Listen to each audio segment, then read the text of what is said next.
I think one of the things that hit me on the first day that I went was a woman said to me, "I am no longer his wife, I'm his carer." Our relationship, it's like I no longer feel like I'm his wife. And I thought that was really sad. That was a really sad statement to make. But I thought, well, that's the reality. And that was her reality. Yeah. But I could also see that sadness of, because it's the loss of a relationship. Yeah. I'm Patria Murray, and I have been together about 13 years. It was November, December last year. He was diagnosed with moderate global white matter disease, which leads into dementia. I was a firefighter of 12 years. There was no indication that I was heading down a slippery slope. It just happened one night on shift at the fire station, and yeah, my life changed.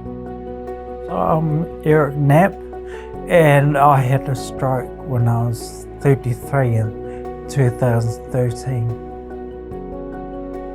It was a really hot summer's day, and they were all having a nice time in the pool. 30-degree day, so we knew that we were coming back to a house full of people. Once we got home, it was the time to tell my family, and that was probably the hardest thing that I've had to do, especially with my twin brother, so it was pretty hard to tell him.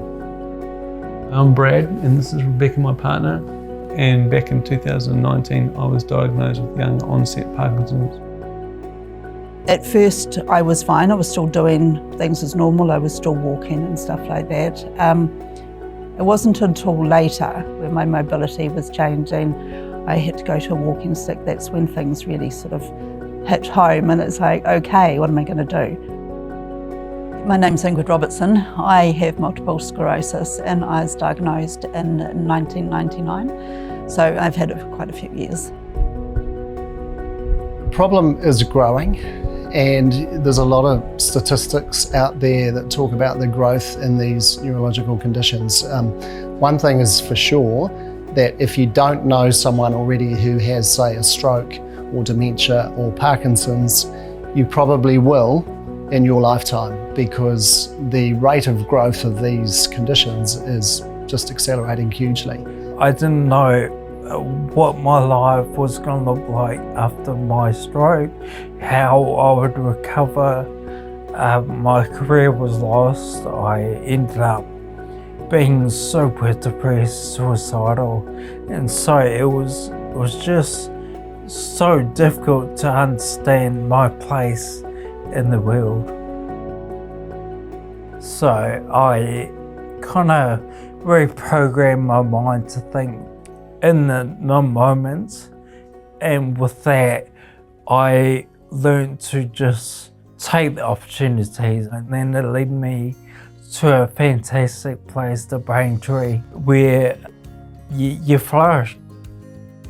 One thing I've found tough is, because of my age, finding someone who is similar to me with this condition. So knowing that there is a centre that's just up and running is good, for the fact that I could meet like-minded people in a similar stage of progression, and going in and be able to sit down with people and just have a chat. You know, what works for you? Or going for a run early in the morning, or maybe at night after work, or and just understanding what they do that helps them, and then vice versa. I think BrainTree actually is creating the need to fill a void in the community, where right now you have a hospital, you have medical practices, and you have rest homes, but where BrainTree comes is sort of in the middle, where we fill a gap for the community that we serve, where people might be living with a condition in their own home, but they don't have a place to come together. And BrainTree is exactly that. It's an opportunity for people with these conditions to come together, to socialise, to connect, to be with one another in a very friendly, non-threatening environment. So providing a place like this just really lifts the mood and the well-being for people to actually feel good about who they are, what they have, and to connect and share stories with other people who have similar conditions. It's one of those places that's actually really needed. The fact that it's got MS and Parkinson's and Dementia Canterbury under the same roof, it's bloody marvellous actually, because it was like, yay, I had somewhere that I could go to actually have a look around and also start feeding into the resources that they had, which was, yeah, a godsend really, because I just had no idea what we were dealing with, really.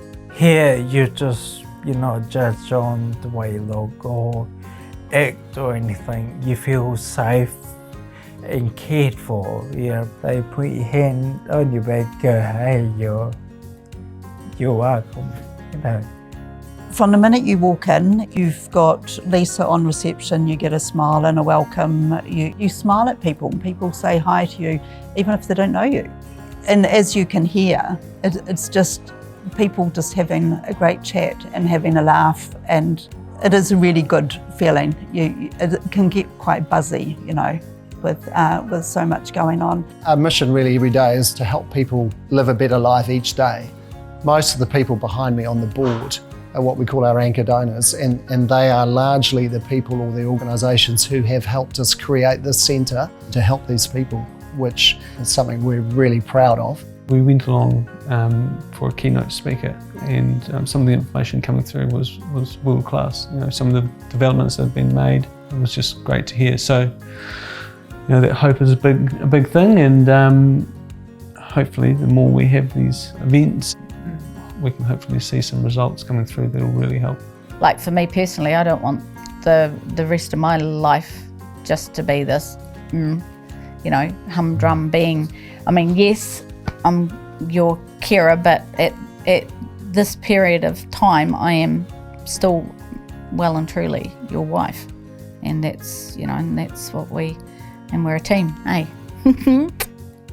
It's an important feeling to just live your life and know that you can do a little bit more to make yourself magnificent again. Everyone knows someone that's had a stroke or a neurological disorder, and they know what those people go through, and so the BrainTree is the way forward. We've got to nurture this. We've got to get BrainTree all over New Zealand, all over the world, to help people that already have neurological disorders, but will help those that are starting their neurological disorder journey as well.